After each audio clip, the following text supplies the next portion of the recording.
My name's Rhett Walker. I moved to the Northern Territory in 1984.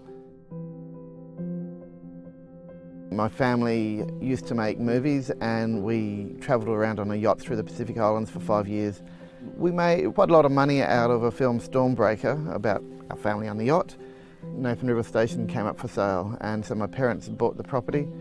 We shifted up to Nathan River having no idea what we're doing, and my parents split up and within 2 years we were broke. We lost everything we owned and had nowhere to go. And my mother and us 7 children, we all moved to Lorella, which I am at now.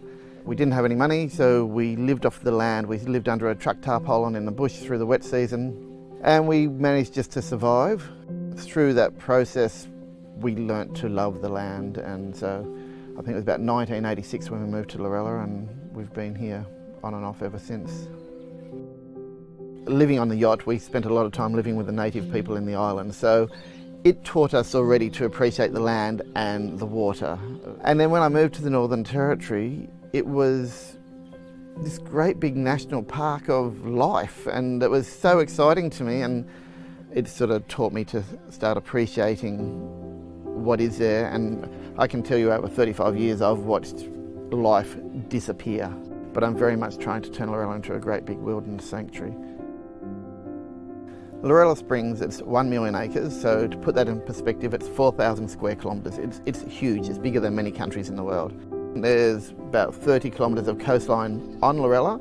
However, we're also back onto the national park on the western side, and on the eastern side we have Aboriginal land, so we're surrounded pretty well with protected land.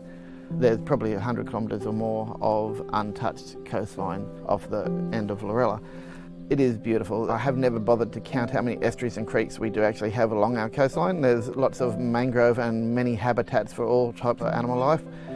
We have probably the largest density of dugong along the coast of northern Australia out off Lorella. When I first moved into the Gulf region, we did own Nathan River Station, which is now the Limmen National Park. And I went out with the Aboriginals. They taught me how to hunt off the land. And we would go out, there were sawfish everywhere, and they would go spearing the sawfish, and there were so many. But 30 odd years later, there's almost none. So it's quite exciting when you go out to the coast and you'll see a 3-metre sawfish. It's just beautiful because there's not so many now. Things like that I'd like to protect for the future.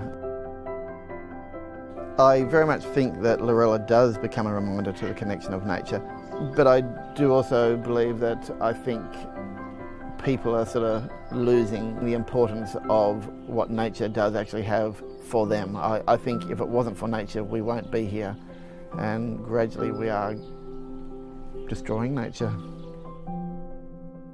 I'm feeling very much that it's my role as a custodian to the land to protect and look after all that life, and I do have a massive amount of passion for Lorella. I love it so much.